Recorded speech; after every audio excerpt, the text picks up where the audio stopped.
আসসালামু আলাইকুম আরহামতুল্লাহি ওবারাকাতু। আমি আমিন স্যার। আজকে আমি তোমাদের ট্রান্সফরমেশন নিয়ে আলোচনা করব। সুপ্রিয় শিক্ষার্থীবৃন্দ, তোমরা জানো যে ট্রান্সফরমেশন আমরা প্রাতিষ্ঠানিকভাবে মূলত বাক্যের করে থাকি। ট্রান্সফরমেশন শব্দের অর্থ কি? রূপান্তর। আমরা কিসে রূপান্তর করি? বাক্যে রূপান্তর করি। একই বাক্যের কিভাবে রূপান্তর হয়?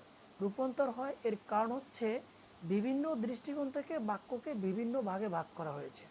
যেমন অর্থ অনুযায়ী বাক্য 5 প্রকার। তারা কি? Assertive, interrogative, imperative, optative and exclamatory. গঠন অনুযায়ী বাক্য 3 প্রকার: সিম্পল, কমপ্লেক্স, কম্পাউন্ড। অ্যাডজেক্টিভের উপর বেস করে বাক্য 3 প্রকার: পজিটিভ, কম্পারেটিভ অ্যান্ড সুপারলেটিভ। আবার সাবজেক্টের সক্রিয়তা নিষ্ক্রিয়তার উপর বেস করে বাক্য 2 প্রকার: অ্যাক্টিভ, প্যাসিভ। বক্তার উপরে ডিপেন্ড করে বাক্য 2 প্রকার: ডিরেক্ট, ইনডিরেক্ট। তাহলে দেখা গেল বিভিন্ন বিষয়ের উপরে বেস করে বাক্যকে বিভিন্ন ভাগে ভাগ করা হয়েছে। এই যে বিভাজনগুলি হয়েছে, এগুলোর ভিতরে আমরা ট্রান্সফরমেশন করি। তবে একটা জিনিস লক্ষণীয়, এরা কিন্তু এক প্রকার থেকে অন্য প্রকারে যায় না।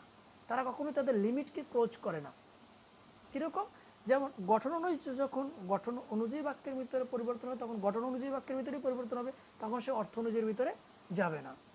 তো আজকে আমি আলোচনা করব অর্থ অনুযায়ী যে বাক্য 5 প্রকার, তার ভিতর থেকে ট্রান্সফরমেশন। তো তার ভিতরে আমি দুটোকে আজকে আলোচনা করব। আজকে আমাদের আলোচ্য বিষয় হচ্ছে অ্যাসার্টিভ টু ইন্টারোগেটিভ। ইন্টারোগেটিভ করতে হলে আগে আমাদের ইন্টারোগেটিভের শর্তটা জানতে হবে। ইন্টারোগেটিভের শর্তটা হচ্ছে কি, ওই বাক্যের থেকে অক্সিলারি ভার্বটাকে সাবজেক্ট আগে লিখতে হবে। যাই হোক, আমরা একটু স্ট্রাকচারটাকে আগে দেখে নিই। অ্যাফার্মেটিভের স্ট্রাকচারটা হচ্ছে সাবজেক্ট, অক্সিলারি ভার্ব, ভার্ব ও অবজেক্ট।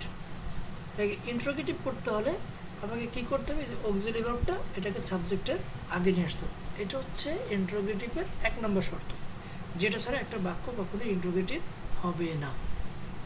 তো এখানেও আমরা একটা বাক্যে পরিবর্তন নিয়ে আসলাম, অর্থাৎ অক্সিলারি ভার্বটাকে আমি টেনের সামনে নিয়ে আসলাম। তো এখানেও অর্থের পরিবর্তন হয়ে গেছে। অর্থের পরিবর্তনটা ঠিক রাখার জন্য আমাদের আরেকটা আলাদা কাজ করতে হবে। সেটা কি? নট বা নেগেটিভ ওয়ার্ড যদি বাক্যের ভিতরে থাকে তাহলে সেটা বাদ দিয়ে দেবো, আর না থাকলে নট দিয়ে দেবো।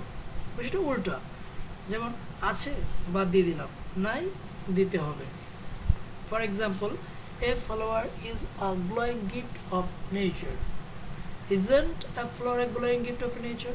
খেয়াল করো, এখানে ইজ হচ্ছে অক্সিলারি ভার্ব।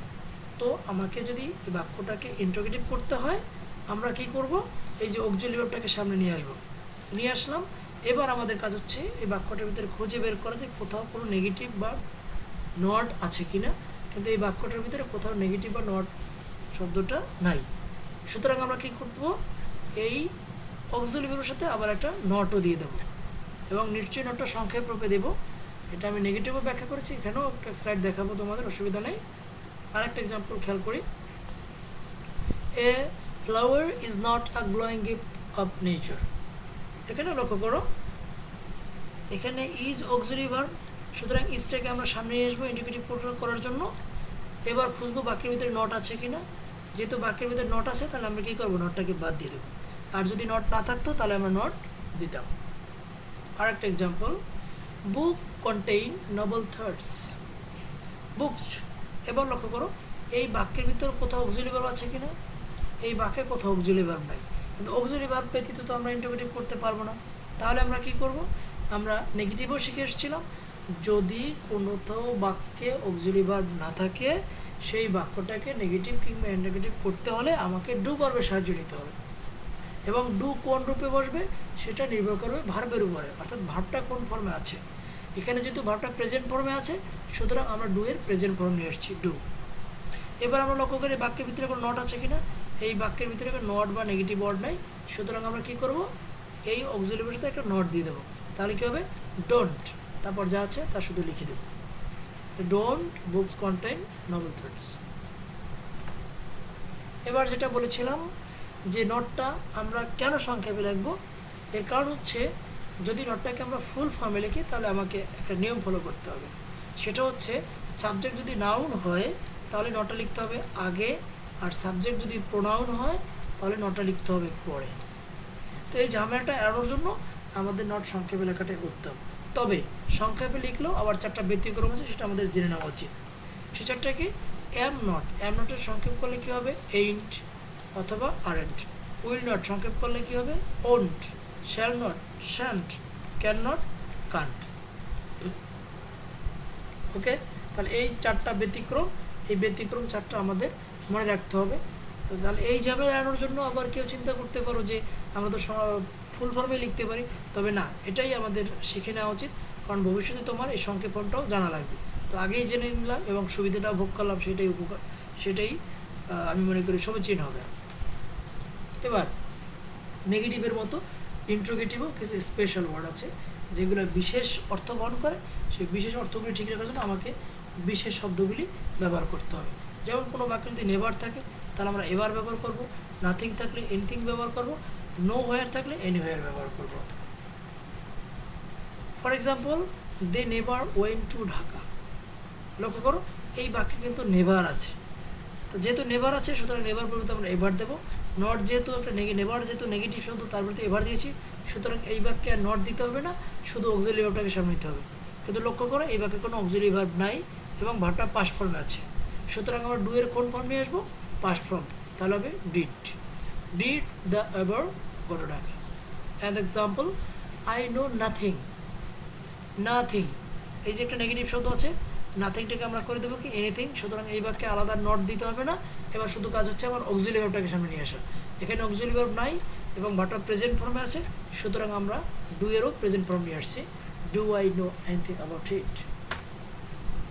এবার এভরিবডি, এভরিওয়ান, অল, এই শব্দগুলো যদি কোনো বাক্যে থাকে তাহলে আমরা হু ব্যবহার করব। কি ব্যবহার করব? হু। এভরিবডি, এভরিওয়ান, অলের পরিবর্তে আমরা হু ব্যবহার করব। এবং এইসব এভরিওয়ান, এভরিবডি, অল থাকলে সাধারণত ওই বাক্যে নট বা নেগেটিভ ওয়ার্ড থাকে না, এই জন্য তোমাকে আবার একটা নট ব্যবহার করতে হবে। তো নট ব্যবহার করার জন্য অক্সিলারি ভার্ব লাগবে, এই জন্য তোমার স্ট্রাকচারটা দাঁড়াবে হু অক্সিলারি ভার্ব নট। এক্সাম্পল লক্ষ্য করি আমরা, everyone joined the party. Everyone আছে, এই যে এভরিওয়ানের পরিবর্তে আমরা কি লিখলাম? হু।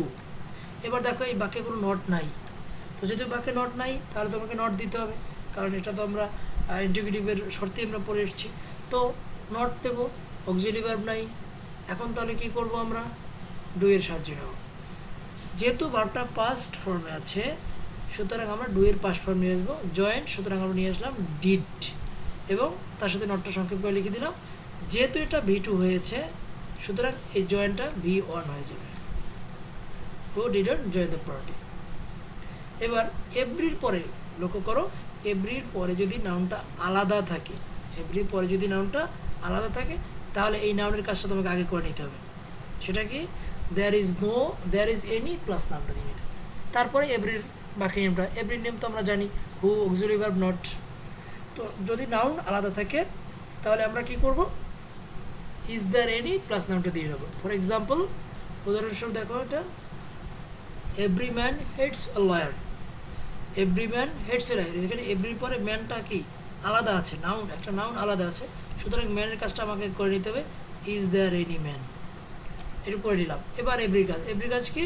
হু প্লাস নট, যে হু দিলাম, এই বাক্যে যেহেতু নট নাই মানে নেগেটিভ ওয়ার্ড নাই, নট দিতে হবে, তাহলে আমরা লিখলাম হু, তারপরে এখানে হেটস আছে সুতরাং আমরা ব্যবহার করবো কি ডাজেন্ট হেট লয়ার। ডু এর ব্যাপারটা আমি আগে আলোচনা করেছি। নেক্সট, নোবডি, নো ওয়ান, নান, এই তিনটে শব্দ থাকলে তার পরিবর্তে আমরা হু লিখবো। লক্ষ্য কর এখানে কিন্তু নট ব্যবহার করতে হবে না। কেন ব্যবহার করতে হবে না? যেহেতু নোবডি, নো ওয়ান, নান শব্দ তিনটেই নেগেটিভ।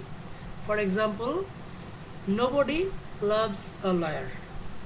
তো যেহেতু নোবডি আছে তার পরিবর্তে আমরা হু লিখে দিলাম, তারপর যা আছে তাই লিখে দেবো। এখানে নট দিতে হবে না। কেন নট দিতে হবে না? যেহেতু নোবডি শব্দটা নেগেটিভ। যদি নো থাকে, শুধু নো থাকলে তাহলে আমরা এনি লিখবো, অথবা দেয়ার ইজ নো থাকলে আমরা হোয়াট অথবা হু ব্যবহার করতে পারবো, হোয়াট অথবা হু। এখানে ব্যক্তিগতটা ভুল আছে, আকার হবে না। For example, there is no use of this law. এখানে কি হবে? যেহেতু নো আছে সুতরাং নো এর পরিবর্তে আমরা কি লিখতে পারবো? এনি। যদি নো এর পরিবর্তে এনি লিখি তাহলে আমরা স্বাভাবিক নিয়ম ইজ অক্সিলারি ভার্ব, সুতরাং অক্সিলারি ভার্বটাকে আমরা সামনে নিয়ে আসলাম। অক্সিলারি ভার্বটা সামনে নিয়ে আসলাম এবং নোটাকে অর্থাৎ নেগেটিভ শব্দটাকে চেঞ্জ করে দিলাম, তাহলে কবে is there any use of this law, অথবা বাক্যটাকে আমরা কি লিখতে পারি, what is the use of this law. আমাদেরকে দুটোই জানা উচিত, কারণ পরীক্ষা উল্টাও আসবে এজন্য।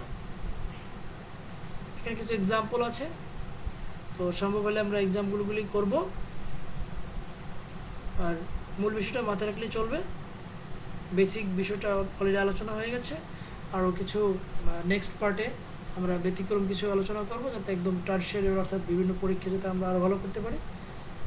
তো নেক্সট ভিডিও দেখবে, আজকে এ পর্যন্তই। থ্যাংকস ফর ওয়াচিং, আল্লাহ হাফেজ।